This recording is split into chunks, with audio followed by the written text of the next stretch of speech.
What's happening, guys? He is one of football's most prolific showboaters, a legend of the game, and when it came to me learning football freestyle, he was one of my biggest inspirations. I'm talking Ronaldinho, and I'm going to teach you some of his signature moves so you can destroy your opposition on the pitch. Oh, madre mía, la que acaba de... Impresionante el pase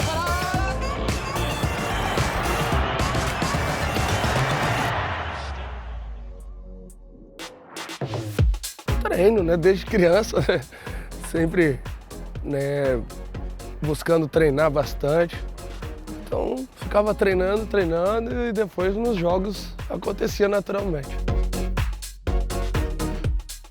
Muitos foi olhando outros fazerem o drible, né? Então, elástico eu sempre gostei de dar, já tinha visto outros, né, fazer.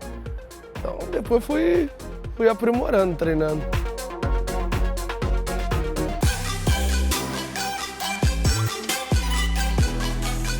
Hoje em dia, futevôlei e às vezes quando tem alguma peladinha com os amigos aí a gente brinca um pouquinho mais.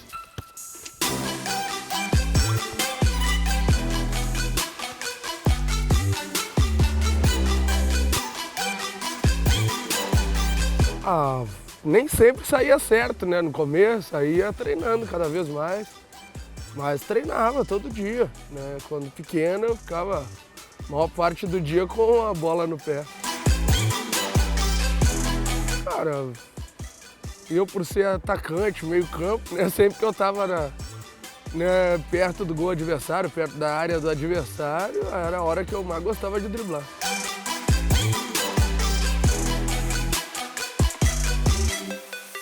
Ronaldinho made this look easy, and you can too.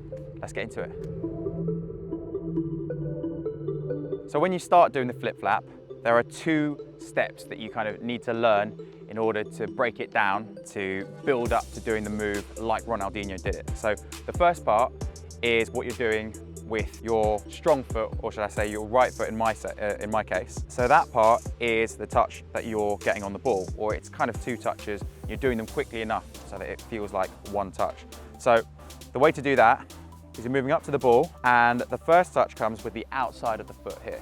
That is going to be slightly under the ball here, and that is going to move the ball across away from your body. Okay, so you've got that movement there, and once you've done that one, you're going to move it back across your body with the inside of your foot. So there's two touches here, outside, inside, inside. And that is the first part. But that move alone is not going to send your opponent anywhere. So the idea behind the flip flap is that you want to send your opponent this way while you're creating space on the other side. And you won't be able to do that by just this movement alone. So the important thing that I think is sometimes forgotten is that you want to focus on your standing leg, and you're going to push off the standing leg whilst you do the movement with the right foot. So pushing off this leg and doing this movement at the same time is what's going to send your opponent this way and create the space for you to move into. So what Ronaldinho was really good at doing was creating a really, really big, fast, impactful move from one side to the other, and creating a really, really powerful step with his standing leg so that he could then move and send his opponent completely the wrong way. Doing it a little bit faster, if you're pushing off this foot, creating the space, but obviously no one can do it as well as Ronaldinho.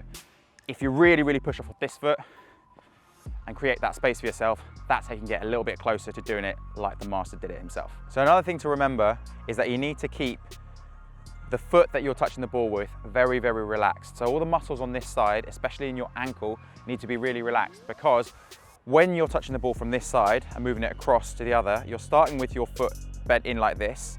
It's going to move out, and you're going to use that strength in your ankle to move the ball back to the other side. So if this foot is too tensed, you're going to end up doing this, knocking the ball too far away from you. You don't want to do that.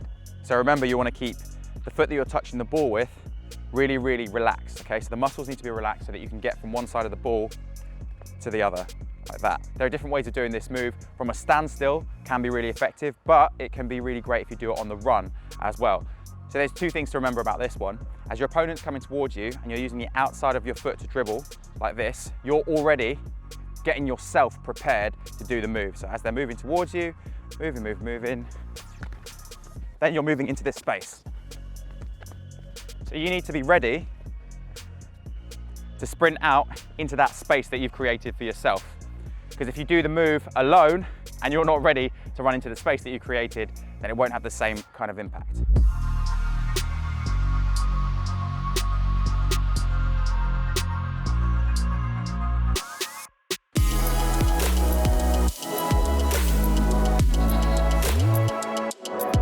Another trick that Ronaldinho was famous for was the Hocus Pocus. Now, this is a skill that's really great for getting you out of a corner. So if you're backed into a space and you don't have many options, this is a really great way to throw your opponent off. And I can almost guarantee that they won't be expecting this move. In some ways, this move is similar to the flip flap, except what you're doing this time is you're bringing your strong leg behind your standing leg, and you're almost doing a flip flap from the other side, but you want to be doing this at speed, because if you're doing it slowly, you won't be able to get the same quick change of direction of the football.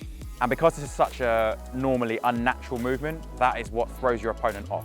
So for the Hocus Pocus, you want to be moving your strong foot behind your standing leg like this, and you're kind of creating an angle for yourself because you need to be aware of where that ball is going to go. Say if I'm facing this way, the ball is always going to go off slightly at an angle that I'm creating here, just because of the way that the body is shaped. So having the ball slightly behind you here, you could be doing step overs, or you could be backed into a corner, you could be short of space, short of options. And the way to do the Hocus Pocus is you're going to bring your strong leg around the back and use almost the instep here to move the ball across like this. And as you're moving it across, you're then going to bring it back the other direction using the outside of your foot. But because your foot is now on the other side, it's going to take the ball off in this direction. So if I've got an opponent coming towards me this way and I want to push off into this direction, because this is where the space is, okay, I want to create the space for myself so that the ball is slightly to the left of my foot here. And that is going to allow me to pull off the Hocus Pocus by moving my foot around one way and then bringing the ball back the other direction. So really important with this move is that you just practice it over and over and over again, because it's quite an unnatural movement, and you need to be really, really confident when you're doing this one, because if you hold back when you're doing the move, you're not going to get the quick change of direction of the ball that you need, and also it's going to be a little bit too predictable as well. You want to have the ball here, moving the ball from one side to the other, and I'm pushing off in that direction.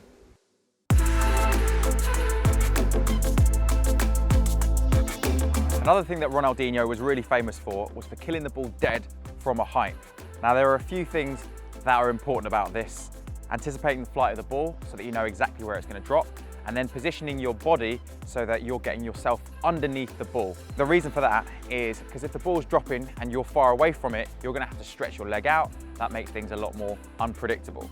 So you're going to be controlling the ball like Ronaldinho did with this part of your foot. So any part from the laces downwards is where Ronaldinho used to control the ball with.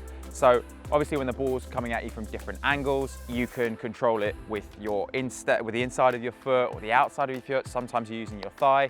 But Ronaldinho used to control the ball when it was coming directly down and stopping it on the end of his foot.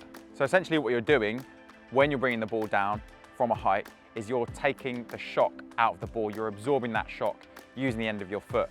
And so wherever the ball's come from and whatever speed it's coming down, you want to be able to loosen those muscles, to relax the muscles, to be able to take the shock away from the ball so that it can land right in front of you. And the reason you want to control it in such a small space is because the closer the ball is to you, the more options you have open to you. The further away it is from you, the harder it is to control, and also the harder it is to then do whatever else you might want to do following that move. So the closer the ball is to you, the more options you have from that point onwards. So what you'll notice in the way that Ronaldinho does this is that by the time the ball is dropped past his head, he barely even needs to look at it, and that has come with practice. So he's practiced it so many times that it's become so natural for him that he doesn't even need to think about it. So that is where the practice comes in, is making it so natural for yourself that it becomes second nature and you don't even need to think about it. So you notice that when I kick the ball up in the air, as it's coming down, I'm creating a slight bend in my foot and then tensing it up momentarily before relaxing those muscles as the ball drops.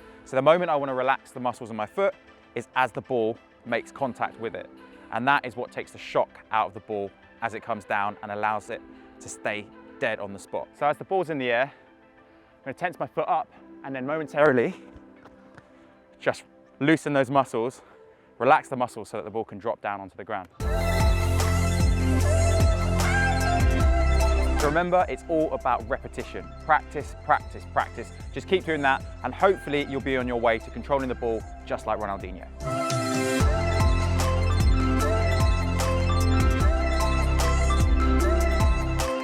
Hope you enjoyed those 3 Ronaldinho tricks. If you want to see more freestyle tutorials, don't forget to check out the Pro Direct Soccer YouTube channel.